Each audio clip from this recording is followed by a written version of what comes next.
Biz zinapoyamizni 3 kunda apalkasini bitkazib betonini quyganmiz. Zinapoyamizni oysmo avvalgi ko'rinishda qilingan. Zinapoyamizning kengligi 1.20 bo'lgan, balandligi esa 15 sm. Ko'p xonadonlarda uy egalari 17-18 ham bo'laveradi deydi. Sizlar bu xatoni qilmasligini so'rab qolamiz. Albatta maksimum 15, 15,5, 15, 16 gacha. Undan u yog'iga keyin qiynalasizlar. Assalomu alaykum qadrli ijtimoiy tarmoq foydalanuvchilar. Alhamdulillah Allohning izni bilan zinapoyamizni apalkasini o'zi yechilish jarayonidamiz. Hozir apalkasini yechamiz. Yarmini yechamiz stoykasini. Shu yerdan stoyka tiklaymiz.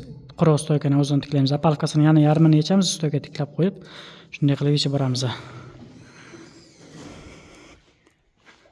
Ko'rishingiz mumkin.